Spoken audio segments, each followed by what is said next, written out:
Hi there, Duke fans. Welcome to episode 671 of the DBR podcast, the Duke Basketball Roundup. Jason Evans here for your listening enjoyment on this Monday afternoon after the Blue Devils won on Sunday night against the Louisville Cardinals. I'm joined by Donald Wine. Donald, how are you feeling about this Duke team right now? Well, again, we had a slow start, but I'm glad that we're finishing the way that we should be finishing. That storm back that we did in the second half. I know we'll talk about it, but man, that made this game one where in the first half, where people were like, "Well, this game is over," or had a bunch of people probably texting you and I similar remarks, and then in the Man, second half, it turned into, wow, a kind of a comfortable win. Like I don't know how that worked, but I'll take the win part. Is sometimes you need to show your work, and we'll talk about the work in the process of reviewing this game. yeah, and as we get to the game, I want to, before we get to the headlines, I want to just have a quick note to all of you out there who email us. Donald was just talking about it. Two things I want to say. First one is I'm officially declaring a moratorium on planting the flag or planting headlines. Donald, we have gotten a metric boatload of flag planting headlines. If you got something super clever, like if you come up with one that's just brilliant, if you need to use maybe flag planting in a limerick or a poem that is really clever, okay. But in general, it's played out, people. It's just Yeah. I've heard enough of them. And then the other one is I'm just going to repeat this because we've said it in the past. Donald and I effectively auto delete all messages sent during the game. There are some people out there, and I hope they don't get upset at me for saying this, but they go like, they like to send us notes like, oh, it's over. Duke's losing this game. It's another terrible effort by Duke. And then they go, this is my attempt at a reverse jinx. Oh, isn't that, you know, I- like I said, you and I just auto delete them. There's no reason to talk about the game until the game is over. There's a reason we don't record a podcast at halftime of the game. hmm Until the game is over, then you can vent. Until then, let the game happen, let the game play out. And then and the honest to God truth is, you and I are so busy watching the game, taking notes, and all the other kind of stuff that we have to do to prepare for this pod that we frankly don't get a chance to read the stuff that's sent to us during the game. So, reverse jinx, you're sending it into cyberspace and it's not being read until the possibility of a jinx is already gone. Yeah, and I mean, yesterday I was watching with my best friends, my godson. We were celebrating his birthday a little bit early. He turned 6 on Thursday, so we were all watching the Duke game together. There was no chance I was reading any emails, but I will say this: during timeouts, obviously the notifications pop up, and yesterday I think we got about 10 during the game from our email account. Yeah. And it's one of those things where again, we have said that reverse jinxes don't work. You are like, people are 0% at emailing us during a game. If you email us something that's happening during a game, 0% record on that actually turning out to be the case. People were emailing us this past just saying, "Oh, we're losing, we're done, we can't shoot well, like this is going to be a death of us, game over," and we end up winning the game. It's always in reverse as well. So we just say this. I'll just say this. I mark when the game is over. That time I don't look at anything until 2 minutes after because you can't formulate a thought about the game until 2 minutes after it's over. That's just how that works. It takes that much time for you to write an email with a headline that's witty or whatever. So we would encourage you to continue because we also the other thing part of this is we get so many of them that it's already like very difficult to keep up with everybody's great headlines. And then you have to add in the stuff from before the game that doesn't really count. So yeah, get them to us after the game. We will continue to stress this throughout the season, but please, throughout the game, and also note the word 0%. Nobody is immune to this. So if you have a funny one, send it 2 minutes after the game. Chances are we will read it. But before then, we are concentrating on the game, just like all of you out there should be. We're texting our friends. Our friends are texting us. We're watching this game like all of you are. So I would say just allow us to do that because that gives us a great way to make these podcasts as great as possible with the recap and the analysis. Okay, Donald, with that said, let's get to the headlines from this game. And I want to start with this. We got an email from Corbin Vandeweghe, who attended the game with his son Silas. And he said the Duke fans really showed out for this one.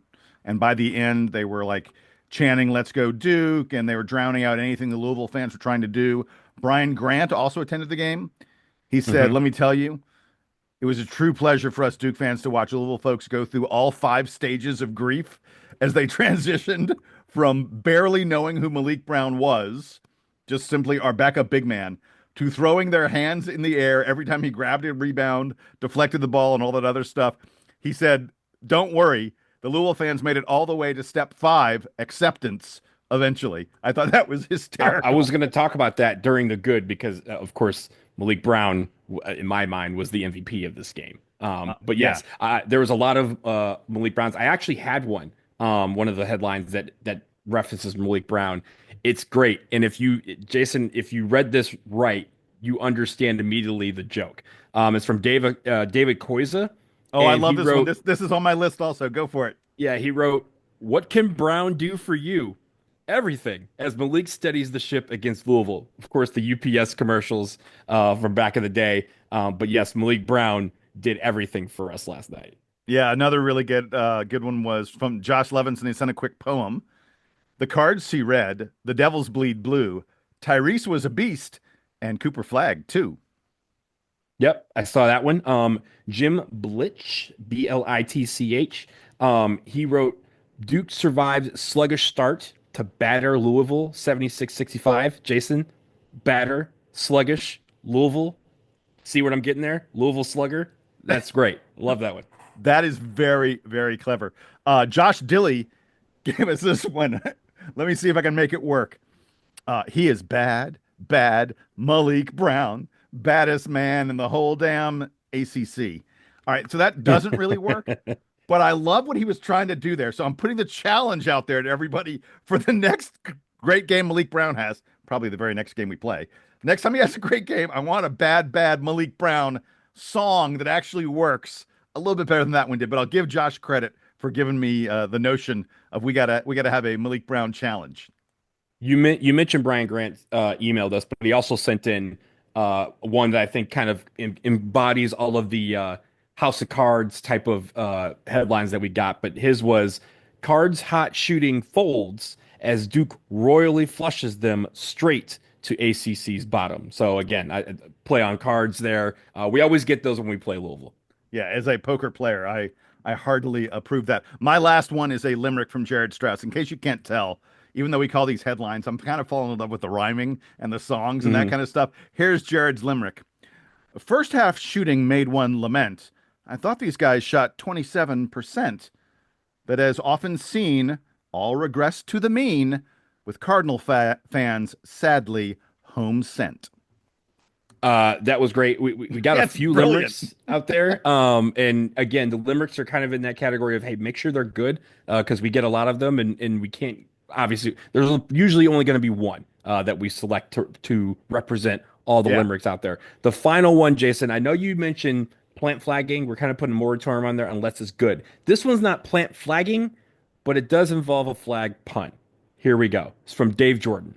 Dave Jordan wrote, "Foul trouble captures flag, but Duke shooters break out of jail late to topple Cardinals." And I think that's great because if you've ever played capture the flag, of course you want to get your people out of jail and you want to capture said flag at the same time. But it does also talk about, Jason, that stretch in the second half where Cooper Flagg had foul trouble, and all of a sudden that was when Duke turned it on.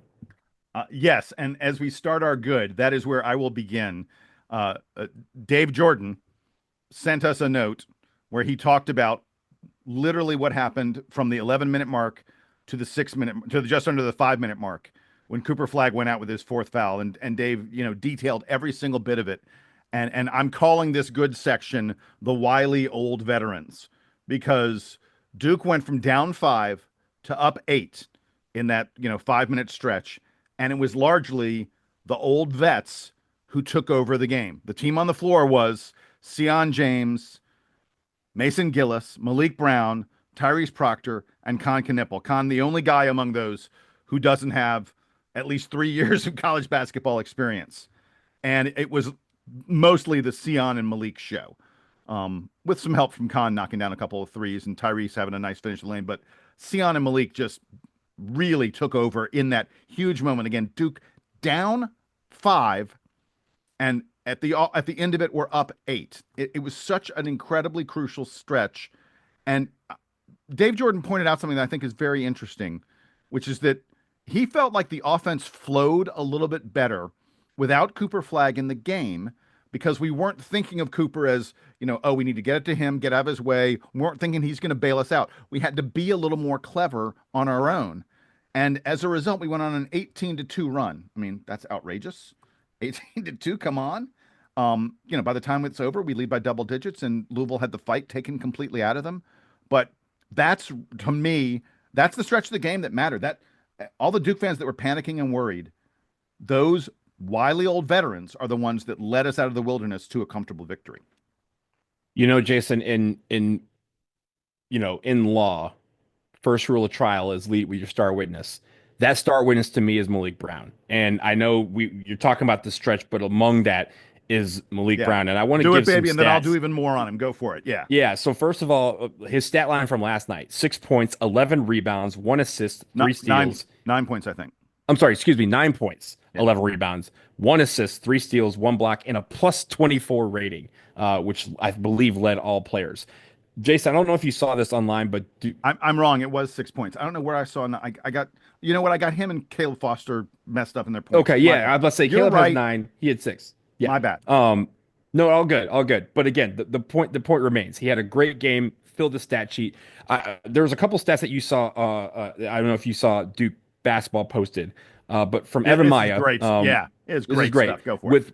With Maliq Brown on the court, Duke's defensive efficiency on his site is 72.3.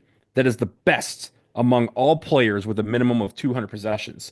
On Bart Torvik, he leads the nation in defensive box plus minus, and he is the only non-guard in the top 30 in steal percentage, and he ranks 3rd on his site. I believe it's 7th now on KenPom. But my goodness, every single time he is on defense, he's deflecting the ball. He's, getting the ball in the air. He skied for a few rebounds. And again, he kind of had that Dennis Rodman a couple times where he kind of tipped it to himself or tipped it to another player where they could control it comfortably and go the other way. And Jason, he had the 6 points, and like 4 of them felt like they were in transition where he was the focal point of that transition offense. I mean, he would lead the ball. We get the steal. One of the plays of the game I thought was there's a point where the ball kind of got poked away from him, and then he kind of corrals the ball into, at least corrals the defender into a way, and then Sion James pokes it away, and then it goes the other way, and it ends with Brown in a transition dunk. And I think at that point, you kind of felt like the juice was going our way, and we were up, I believe, 6 at that point, and we didn't look back. I think it was 63-57 when that happened. So he was able to affect the game in so many ways, but man, his defense when he's on the floor, I feel like most Duke fans who have emailed us and talked to us, our friends, they feel most safe with him on the floor defensively, right? And it's no disrespect to anybody else, but like when he's on the floor, it feels like everything comes together. Like I said, he's probably now lead the team in steals. He's very close in blocks now, which is something that was not a part of his game his first 2 years at Syracuse, right? As much as the steals. And so now you see him, not necessarily skying, but again, when he gets his chances, he pokes the ball away, or he blocks it very quickly, gets the rebound, and goes the other way. And I like the emergence, right? Of every single game, it feels like even he is getting a little bit better. And I see that from the freshmen, but it's great to see that from experienced veterans as well. And he was one at the beginning, we're like, hey, offensively, he's not going to be doing much, right? We talked about that on the show. He's not going to be doing much, maybe getting an occasional dunk here or there, but we're really here for his defense. And now he's not a liability on offense. Not that he was, but he on defense, he's even getting that much better because, again, he's adding the blocks to his game. He's now figuring out a way to poke balls away from anybody at any point in the court. And as we mentioned in the preseason, he's a guy that's capable of guarding all 5 players on the floor, and he's doing that at several points in this game. So I loved what I saw from him last night, and it's just, again, that steady building block of him getting better every single game makes our defense that much more safer. Yeah, he would get switched onto Chucky Hepburn, who's Louisville point guard, clearly their best distributor, and Chucky Hepburn was like, "Uh-oh, I don't I don't want to play I don't against want this that. guy. Yeah. This is not a good And man. This is not he a good took it from him matchup for multiple me. times. Yeah, I mean, look, common Malawach, man still starts, but Maliq Brown is Hmm. the finisher in this. And in the second half, Malik played like 17 minutes and man only played like 3 minutes. He impacts the game. Maliq Brown impacts the game so much with his defense. This is gonna seem crazy when I say it, but he's the kind of defender I'm getting to the point where I'm starting to think, is he's not there yet. Is he in the realm of a Billy King or a Shane Battier? Not there yet. Definitely not. But in terms of a guy who's able to guard anyone, to cause problems all over the floor on defense, I don't, I don't know. It's tough, and I'm not saying he's at that level yet, but if you tell me he's going to be at that level at some point, I don't doubt it. And that is rare air to be up with, to even be considered close to guys like that.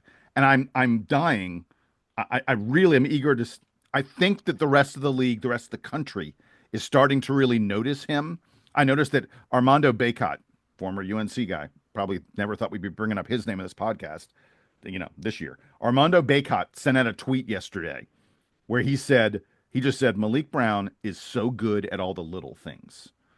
Hmm. People are really starting to notice. College basketball is sitting up and taking notice of Maliq Brown. And I think at the moment there's a really interesting, close race for ACC Defensive Player of the Year between him and Jalen Blakes at Stanford.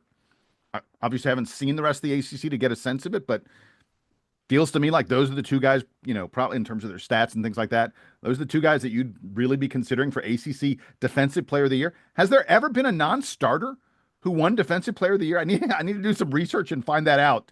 But I'm sure he's the in the answer is running. yes, but we have to do research that we just don't have time for right now. Yeah, exactly. I All will right. say, I will say this, Yeah, Jason. go ahead. On the defensive note, and again, when you think about it, Louisville started out super hot this game, especially from three. They hit. We talked about it in the pregame. We said in the preview. We said, hey, they don't shoot well from three, so let's not have a good 3 day. I'm gonna And of get to it in course the they did. bad, dude. Don't worry. Yeah, yeah.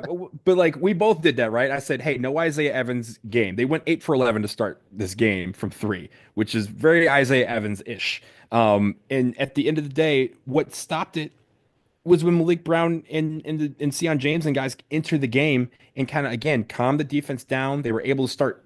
I mean, they were taking a lot of open threes in the first half. In the second half, very few threes were contested. Very few shots weren't contested. So I really liked what I saw from them. And in the end of the game, they held Louisville overall to 37% from the floor and 35% from three. That was not the first half. That was the second half and how they hampered down on defense. And again, forcing turnovers, forcing bad shots, forcing bad decisions, and being calm with it and calmly turning all of those into points at the other end. 20 points off of turnovers last night. And that was because of the fact that they were able to get the ball. And then all of a sudden they said, oh, once we smell blood in the water, we got that like mojo going, that little stretch that Dave Jordan emailed us and mentioned. You could feel at that point that it turned from a game where we were like, man, I wonder if we can turn this around and get going to, well, this game is we're starting to coast here, which Yeah. is not something you thought we would be able to say 8 minutes into this game. Yeah. Well, and again, to wrap up this sort of conversation about the defense, in the final 12 minutes, Louisville only gets 3 buckets. I mean, they Yeah. got a little bit at the free throw line, but 3 buckets, 14 total points in the final 12, 14 points in the final 12 minutes. It was winning time, and Louisville couldn't score. And Duke outscored Louisville 43-28 in the second half. And part of Louisville not being able to score was they only got 14 points in the paint. Duke won the points in the paint battle by 34-14. That's a huge number. Duke was scoring easier than Louisville was, and that's the next thing I had in my good was the adjustments that Duke made because our shots were not falling in this game. Hmm. And our shots were not falling, and as a result, we said, okay, we'll attack the rim instead. The first half shot chart for Duke is a nightmare. It's all long jumpers. Many of them were open, but we were missing them, and we sort of refused to adjust. But if you look at the second half shot chart, it's shot after shot in the paint, often at the rim. One thing wasn't working, so we went to something else. And I want to credit Tyrese Proctor, especially, for looking for his shot, taking the ball into the lane much more than he has been lately. He was 5 of 7 on 2-point jumpers in this game. Yeah, he made up for what was an uncharacteristically bad. Like usually he's lights out from three. He had a kind of a poor game from three. First game all year, I believe, where he didn't have multiple 3-pointers in a game, but he made up for it by going into the lane and creating opportunities for himself there. Caleb Foster, Ktripple also ventured inside several times with some success. I actually feel like Caleb Foster had another pretty good game. Like he had 9 points, knocked down a couple key 3-pointers. He's playing a little bit better coming off the bench than I think he was as a starter. But I just felt like the fact that Duke adjusted, and then part of that adjustment was Cooper Flagg. And look, ho hum, another 20 and 12 game for Cooper with a couple steals and a block shot. And as everyone says, the box score, the stats don't even begin to cover his impact. By the way, my buddy Bobby sent me a note and said, "Hey, Cooper had a 10-5-5 game if you count fouls." Right. Someone asked, my best friend was like, do fouls count? And I was like, no, they have to be positive stats. And he goes, I'm positive he has five. But I think at the end of the day, yeah, we can't count that as a 10-5-5, nor will we. But that was really the only flaw to his game last night was that he was in foul trouble. Yeah, and the reason I wanted to bring him up here is we're talking about the adjustments and Duke getting in the lane was that I thought especially in the second half, his explosion off the floor, his length, his body control, the fact that he shoots the ball so quickly from the very very top of his of his jump, Mhm. it's very Kevin Durant like the shots I'll just say the shots he takes are the kind of shots that you see elite NBA players taking all the time.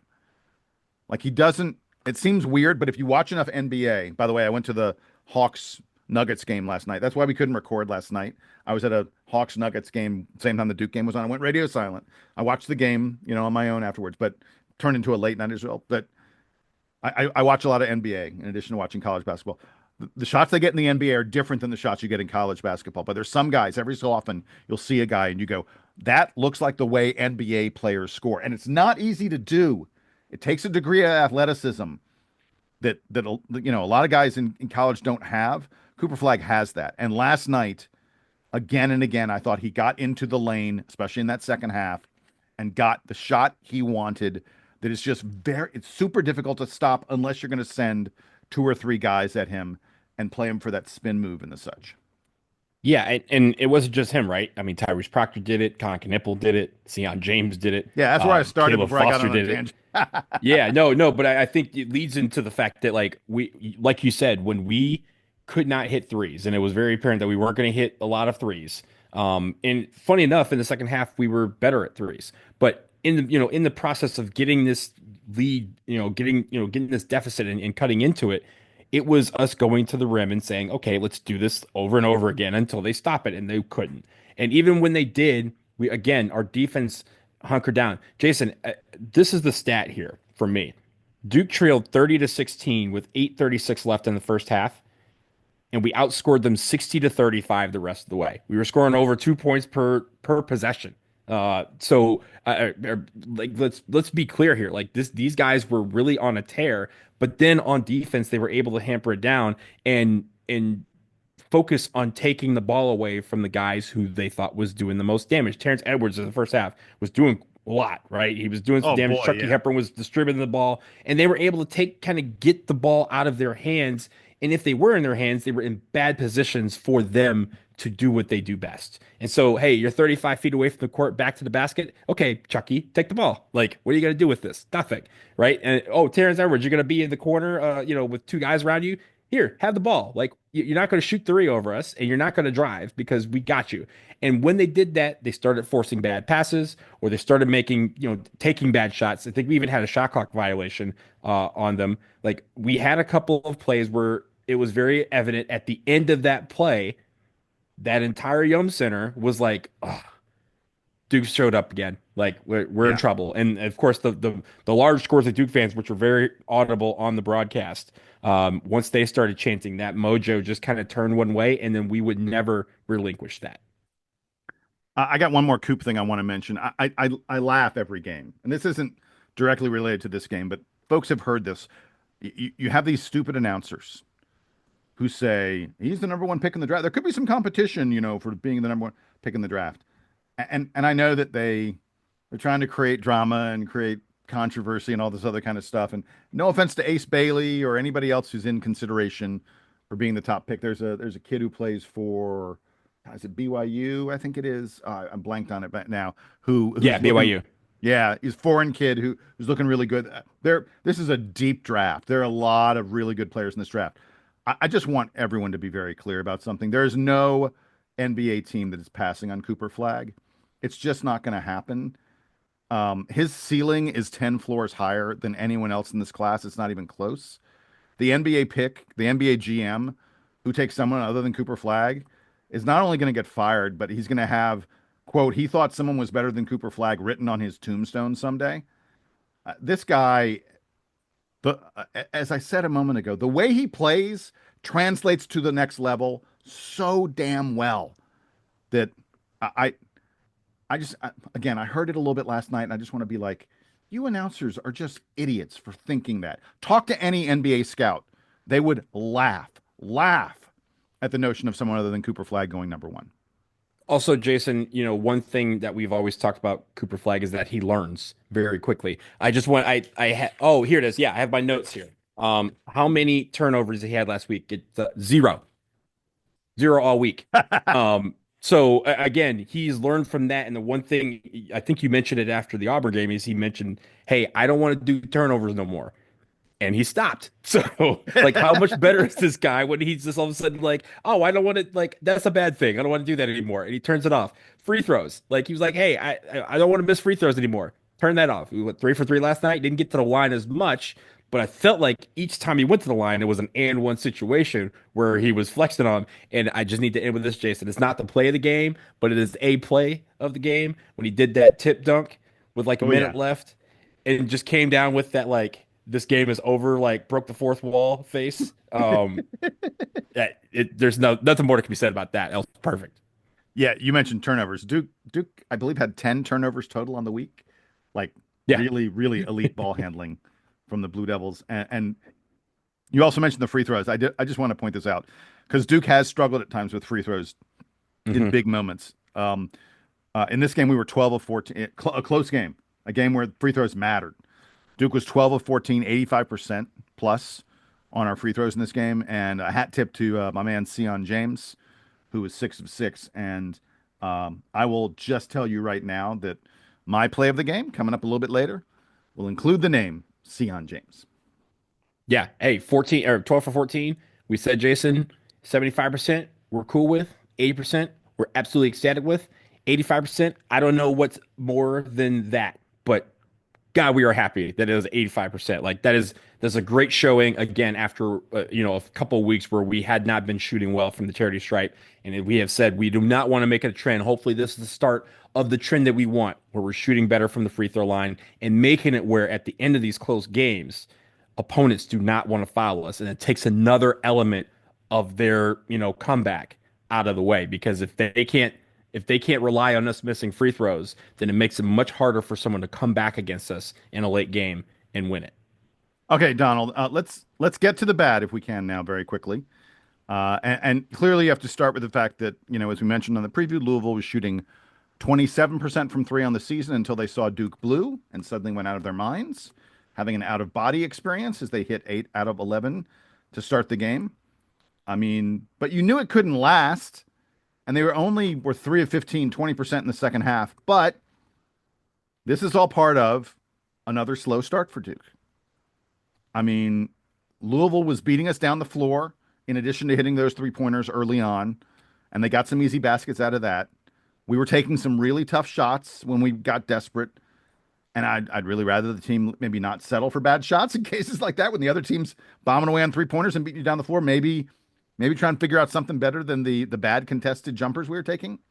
We've got to find ways of getting more comfortable at the start of games. We've got to find ways of getting something that feels more positive, more likely to have a positive outcome. I mean, we found it in the second half, but we need to find that fallback that adjustment if things aren't going well. We need to find that sooner because these poor starts, at some point, we're going to dig ourselves a hole that we cannot dig out of. Yeah, and again, we'll continue to say that before the game. We'll continue to see that after the game until morale improves or they decide to change this. But it is a crucial thing that happens every game. And again, you don't want to get into the habit of spotting teams' leads and knowing that you can come back because, like you said, one day you're gonna write a check your body can't cash, right? And we don't want this team to crash out, late in the season or against an opponent that we damn sure don't want to lose to, like UNC, because we spotted them in the lead and said, "Oh, don't worry, we'll catch back up," and we don't. So we want to nip that in the bud here in December. We haven't done it yet, but I think that's something we need to do. And Jason, I think the only other thing that I had in the bad was we didn't shoot well again. And it's again, we shot 45% from the floor. We shot 26.7% from three. We shot 33s, I think, and we only made eight. So like when you look at the stat sheet, you go, okay, 8 threes, not bad. But it's because we shot 30 of them. And I think the key here was that, as you mentioned earlier, a lot of them were open threes that we missed. And it wasn't contested threes. And we're doing a great job of moving the ball around and getting to the point where we have open shots. We just got to knock them down. And one day the lid is going to come off the jar in a very big way for us. Unfortunately, it wasn't last night, and again, that's what helped kind of spot Louisville a little bit of lead. And I think the game that we end up starting out well is the game where we end up coming out and doing what Louisville did last night, shooting like eight for 10 or something like that from 3 point to start the game, and all of a sudden the team is looking down the barrel of like a 20-point deficit before the under 8 timeout. That would be great. That's something we can continue to aim for because that in my mind would be perfection. We should never rest until our better is best. But I think that is the shooting part is going to be okay. How do we overcome that? We did last night through driving the lane and being in the second half and shooting much better. But again, if we need to tell our guys that game time is or tip off is like 2 hours before the game so that we can get warm, let's try that because I think this is the time to do that while we're in December. Yeah, so regarding the outside shooting, Con Knippel's funk from three just continues. He is now 6 of 32 against power conference teams, against, essentially the good teams. I'll do the math for you. 6 of 32 is 18.7, 18.8%. That's bad. On the season, he's down at 33% now. I like that he's still confident. I liked it against Louisville. He attempted 9 3-pointers against Louisville. I'm trying to think back. I don't think there were any of them that I went, that was a bad shot. I think they were all good shots, just not knocking them down. And look, my bet is he's just going to light up Incarnate Word. Clearly against teams that don't have a lot of length, a lot of athleticism, the lower tier teams, he just destroys. But man, can we get him a little more consistent against quality ACC teams? I think we need that. And then I also wanted to mention a couple other guys. Man had another game where he's struggling to make an impact. I mean, as excited as we are about Maliq, we're not getting a lot from Man. 11 minutes in this game. He had one really nice dunk off a lob from Caleb Foster. Great pass from Caleb Foster, by the way. Went in the I was talking about this earlier. Guys who go in the lane and create things, and Caleb Foster did a really nice job on that play, and it was a very athletic dunk by Man. But that's all he had. No block shots, no defensive rebounds at all. Had a couple offensive rebounds, but no defensive rebounds. And as I mentioned, plays less than 4 minutes in the second half. And Isaiah Evans, and I want to stress, I'm not worried about this at all. It's not a big deal that Isaiah had an offer, but he plays 10 minutes, which is good. As we mentioned on the last podcast, I think he's in the rotation now permanently. But I think people have this expectation, Isaiah is going to be great every game. And here he kind of showed he had a couple looks, shots that he knocked down against Auburn. He happened to not knock down in this game. But the whole world out there of people who say, if he'd played against Kansas, why didn't we use him against Kentucky? Well, I mean, here you saw against Louisville, he didn't have a huge positive impact on the game. Again, young guy, don't blame him. And we know what Isaiah Evans is. He's a flamethrower, and sometimes the flame is on and sometimes the flame is off. And when it's on, ride him. Yes, let him cook.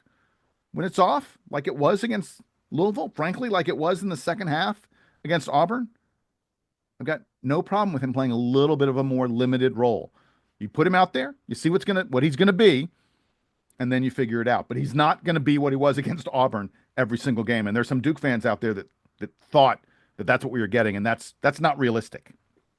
Yeah, and again, it seems like we're going to have to, at least for now, battle with the up and down of Isaiah Evans, of even Maliq Brown sometimes on offense, Mason Gillis, right? Yeah. Kind of Ktripple. We're gonna have to battle with those ups and downs, man. We're gonna have to battle with those for a while. As again, they're gonna get into the heart. We're gonna get through Christmas. We're gonna get into New Year, and then it's gonna be ACC season where we're having 2 games a week for the rest of the season.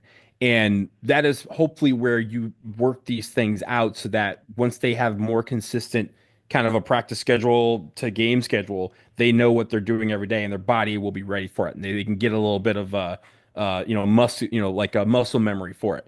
But right now we have games every, few days and they're not on the same day. So you're not really getting into that like realm. That's where the veterans show up and kind of lead.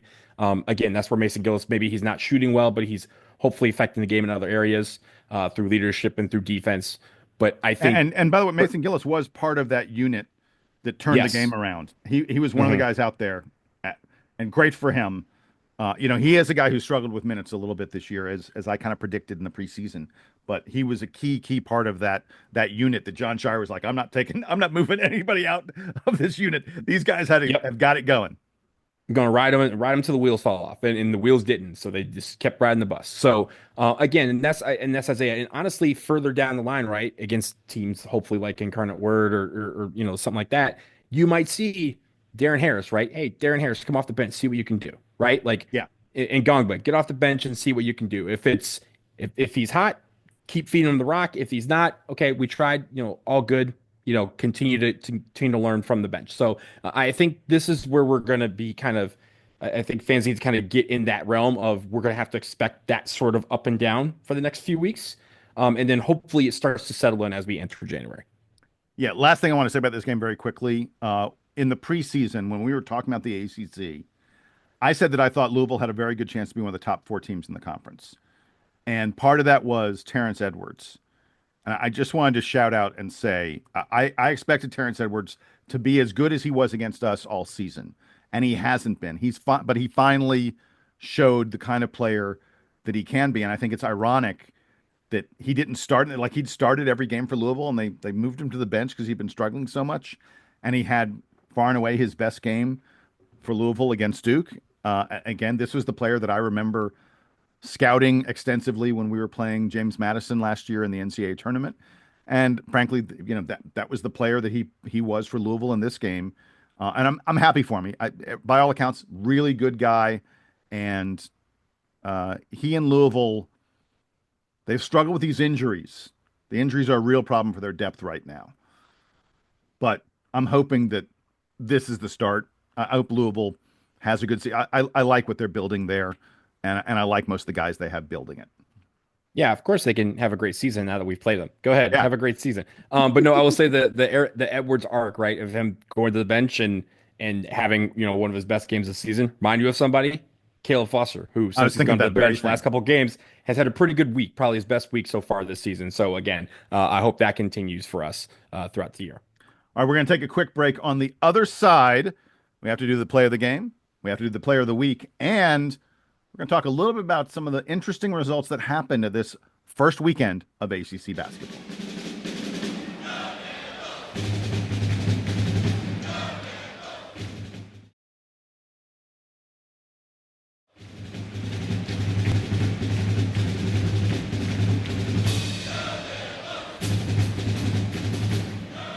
Donald, we're back from the break. Before we dispense with the Louisville game, I have to ask you for your play of the game. What was it? I was going back and forth with a couple of them. I think the play of the game for me was the poking of the ball away that led to Maliq Brown's slam that put us up, I think, 6 or 8. Because I think at that point you kind of said, oh, again, it turned it from a game to this is close back and forth to, oh, we're about to coast because Maliq Brown is on another planet and so is Sion James. And then you had Cooper Flagg entering the game at that point. You kind of go, okay, everything is falling in line for us. This should be okay moving forward. But I thought that play and a few plays in that, 5 minute stretch that really changed the game and turned it on its head. But that one I think was the coup de grace for Louisville. Yeah, so I took one just a couple minutes before that, which was the Sion James slam dunk down the lane. Yep, He's that had was some my other more, one. more impressive slam dunks than that, but if my memory serves, I should have double checked this. I believe he tied the game on that He basket. did. Yep, he did. And again, if my memory serves, I believe that that was the moment that Duke tied the game for the first time after Louisville had taken that big lead in the first half, a 14-point lead at one point. For Louisville to have gone after that lead, to be shooting as great as they were, and for Duke to whittle away at it, Cooper goes out and Duke keeps on whittling away at it, and then in dramatic fashion, you get Sion James coming down the lane and stuffing away the lead, and it's all gone at that point. I think if you were a Louisville fan, you looked up at the clock, at the scoreboard, and you were like, "Uh-oh, I don't think we're winning Mhm. this thing." Yeah, Duke run coming or Duke Yeah, running it. Duke running in service right. right now. We're in the middle of a 18-2 nightmare here, and that's Hmm. what was happening. And it was the exact right play for Sion to be making, by the way, because as we hammered at again and again, Duke was struggling from the outside, and Sion went, "Hey, look, there's a lane, there's the basket. Here, my elbows above the rim," Yeah, and he I took care of business. I mentioned the two plays. That was the other play that was up for consideration for me. I thought those were two kind of bookend plays for that stretch of basketball that led to us really winning this game. All right, I have a feeling that we have the same player of the week, but go ahead and give me yours. 42 points, 23 rebounds, 5 assists, 4 blocks, 4 steals, 11 for 15 from the line, and 0 turnovers. Cooper Flagg, my player of the week. Wow, we don't have the same player. I went to the opposite end of the floor from the offense. I went defense. I think Hmm. that Maliq Brown was absurd great this week. I think I forgot to mention I had it in my notes. Against Louisville, he had a plus minus of plus 24. Pretty good Hmm. number. Yep. I mentioned that. Yeah. Kind of an And it outrage. was, I Yeah. think it was by far the high on the team. Oh, yeah. Just an outrageous number. Earlier in the week when we were talking about the Auburn game, Johnny Broom, front runner for National Player of the Year, he was 2 of 7 when Maliq Brown was guarding him. I mean, dude who hits like 70% of his shots, who no one in the country has stopped so far, ran into Maliq Brown and suddenly, like, he couldn't do anything. I I know that you have to score points to win games, but stopping the other team from scoring points also matters a lot. And Maliq Brown this week, all the intangibles, all the rebounding, all the little things that you have to do to win basketball games, Maliq Brown did every single one of them. And so that's why he's my pick for player of the week. I have no problem with that. In fact, I'm glad that you listed him as well because I thought he definitely earned it with the week he had. Before we go, Donald, so I wanted to very quickly just riff off a couple things I saw from the ACC this weekend because these are the first ACC games. And we're going to take a little break now. You play one early December and then take like a 2 or 3 week break all the way through Christmas. But those first games matter as much as the games that happen in early March.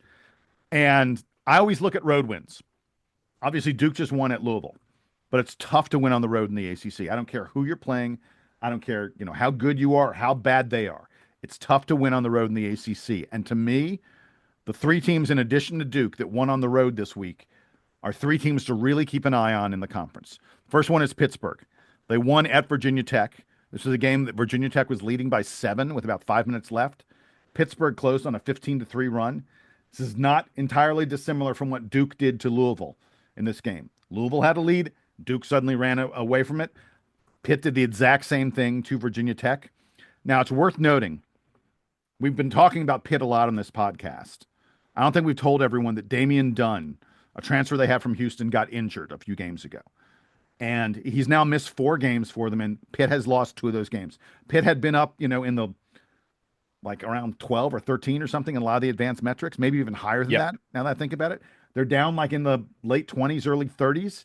And you may go, oh, that was fool's gold when Pitt was that high. I'm not so sure about that. I think a lot of that is them missing Damian Dunn because he injured his thumb and his ankle on the same play. He had some surgery on the thumb. He's not going to be back until mid-January. When he comes back, though, I think this Pitt team is a different team. It is worth noting that Duke plays Pittsburgh on January 7th in Cameron, and my bet is Damian Dunn won't be back for that game. Against Virginia Tech, because they didn't have as much depth, Pitt, they played all 5 of their starters 30-plus minutes. They only got 22 minutes from their bench. The bench got like 4 points and 1 rebound. But Pitt found a way to win. And Pitt, I tell you, is just trying to survive, the rest of December and then early January until Damian Dunn comes back. And I think this Pitt team is going to be a very good team once that happens. It is worth noting, they played Virginia Tech. We are watching Jaden shoot on Virginia Tech. Former Dookie had a very nice game for VT. Got 14 points, 4 of 10 in his three-pointers. Had 4 rebounds, 3 assists. Jaden Shoot is playing very well. As we talk about Dukies who left Duke and who are playing very well, we get to Stanford. Stanford won at Cal. Nice win for them. Cal's not that great, but still, ACC road wins, they're worth their weight in gold. Rivalry. Yep. Final score doesn't really tell the story here. It was kind of a close game, but Stanford, in terms of the final score, they only won by 8. Stanford led this thing by double digits throughout the entire game. I talk about how tough it is to win on the road. Stanford had no trouble winning against Cal. Jalen Blakes was the Ken Pom Player of the Year, MVP, I should say. Ken Pom MVP in this game. He had 20 points, 6 assists, 2 blocks, and a steal. Jalen, baby. Jalen is, people are seriously, legitimately talking about is Jalen Blake's a first-team All-ACC player. He is just doing such a great job for Stanford. By the way, they hit 11 of 23 three-pointers in this game. Big old number. They are now 8-2. Yeah, good. I was going to say on Jalen Blake's, it is not hyperbole to suggest that at this point in the season that he should be up for consideration for first team All ACC, ACC Player of the Year, ACC Defensive Player of the Year, and ACC Most Improved Player. Like it's four things. My friend, Most Improved is like a lock. Yeah, what's what I'm saying? Like at this point, he's up for consideration for 4 of the top awards. Yeah. And again, it's not hyperbole to suggest that he could be any one of them. At this point, obviously, we may think other players might be as deserving, but man, like hats off to again, he found a situation that worked for him. He has worked his way into the starting lineup and has worked his way into being one of the at least best performing players in the ACC thus far. Really, really happy for him. Except when he plays us in February. Right. The one thing I would say about Stanford, though, they're 8-2. There may be a little bit of fool's gold there. The best team they've beaten is Santa Clara, who's barely a top 100 team. Mm-hmm. They lost to Grand Canyon, also like a top 100 kind of team, close to it. They also have a terrible loss to Cal. They lost to Cal Poly, who's not even in the top 200 in Ken Pom.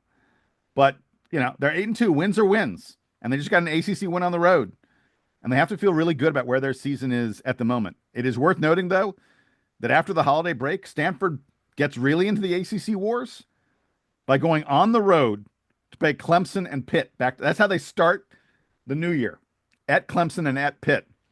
Ouch. That is your first East Coast swing, Stanford. Get ready for it. And that Clemson game, by the way, is on Wednesday, January 1st. Like it's on New Year's Day. Are they going to do New Year's Eve in Clemson or like Spartanburg or something? Like, that's not, they should be asleep. So, they probably won't. They probably won't celebrate like you normally would on New Year's. They have a game, so it is what it is. Yeah, because they ain't flying the same day from the West Coast. No. They're getting out there earlier. All right, again, I'm going on and on with this, and I apologize, but I think these ACC teams matter because I'm telling you right now, the second best team in the ACC at the moment, with Damian Dunn injured for Pitt, is the Clemson Tigers. They played at Donald's Miami Hurricanes, and Clemson won this game by 10 points. They ran away late with what was a close game.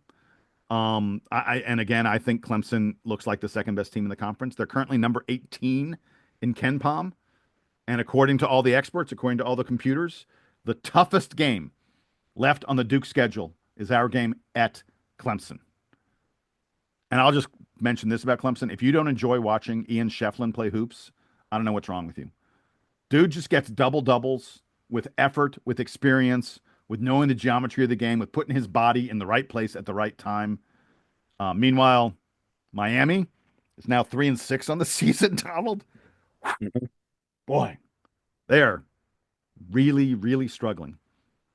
Yeah, I mean that's what they do sometimes. And again, I told you about the game against Arkansas. They literally were leading the whole game until like the last 50 seconds, and then all of a sudden it's over. And so they have been known to give up leads like that. But I will say about Clemson, you mentioned Ian Shefflin, and how could you not love watching him play? I'll tell you exactly when I would not like watching him play. When we play him, because Yeah. he is a pill. He is a chore. We saw that last season when we played. Like I don't want any smoke with Ian Shefflin, but yeah, he is one of the better players in the ACC, and so far is playing like that and helping Clemson again that big win over Kentucky. They've had a really good week Yeah. so far. Well, again, Duke, Clemson, the teams had the two best weeks for the ACC because everybody else lost one game in the at least in the ACC challenge except for SMU and Stanford. But man, Clemson, like we have to circle that date because Little John is always a tough place to play.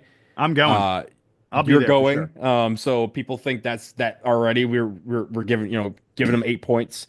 When one of us shows up. I don't think so, but we'll let the people run with the conspiracy theory until we win. But yeah, I think Little John's a tough place to play. But when Clemson's good, it makes it even more difficult to play. So yeah, Duke's gonna have its work cut out for us in the ACC season. Forget what the national pundits may tell you about the conference. This conference is difficult, and playing and getting road wins is difficult, which is why last night we should take that one, run with it, and hopefully spur on as we move into the rest of the season. All right. I know it sounded like you were just wrapping up there, but I've got one more ACC note, and that is that Hmm. UNC played at home and really struggled to beat Georgia Tech. Really, so they only won the game by 3 points. It was a back and forth game the entire second half. And I just want to say the Carolina big men are just bad. I just can't. I watched North Carolina basketball for a long damn time because I was, as people may recall, my family are Carolina fans. I watched Carolina a lot more than Duke growing up before I went to school. I've watched Carolina basketball for a long time. I can never remember them being this bad on the interior. Mm. Withers, Washington, then Allen Lubin and Cade Tyson, whoever those guys are. They played a combined 57 minutes and they scored 9 points. Carolina got 9 points from their big men in this game. I mean, come on. That's just bad. Their big men are not any good at all. And no matter what Carolina seems to do, they can't make them better. And also against Georgia Tech, they only hit 20% of their threes. Seth Trimble is like the only guy in this team that's playing well. Carolina is in some real trouble. They've lost several games in a row. Haven't frankly looked all that good in it. They only beat Georgia Tech at home by 3. I mean, they're lucky they're getting into a little bit of a break in the schedule here because it's not pretty stuff from Carolina so far. I mean, look, we talked in the offseason about how they spent, they were trying to spend all this money to bring in a big man and they couldn't land one, right? We were offering guys $2 million in NIL money to come to Carolina and none of them did. And so what are you left with? I mean, they probably should have spent the money on calling up the NCAA clearinghouse and saying, hey, can you like eliminate the like freshman year Armando Bacot so we can have one more season so he can play like 18th year for us? Because that would have probably been money better spent. But again, I think the UNC, the word on UNC has always been this season that their big men need to come to play, and when they don't, they've struggled. And so far, you've seen that, right? They're what 5-4, and in Yeah. those losses, the big men have just not. They've been outworked, out hustled, outplayed, which is, I hate to say it, not typical of what UNC does, right? They usually have some big men that outplays everybody or outworks everybody on the floor, and that's what makes them good. If you're missing that in the middle, having one of the best guards in the country doesn't quite make up for that so far, and that's what they need to figure out as they move forward. Yeah, it's worth it. I mean, they don't have a bad loss. It's not like they're losing to bad teams. They're playing good teams. They're just not beating any Hmm. of them. All right, with Right. that, I know we've been here for a little while. But it's finally time to wrap up. Latest episode of the DBR podcast. Hey, check your feed. We're going to be coming at you with another episode like just hours from now because we have to preview the game against Incarnate Word. We got a couple other things we need to talk about, including Blue Devils bowl-bound football team biting off a big old SEC opponent in a big-time bowl game. We'll be talking about that. Until then, he's Donald. I'm Jason. This is the Duke Band. You know what they're doing, Donald? They're playing us out and taking us home.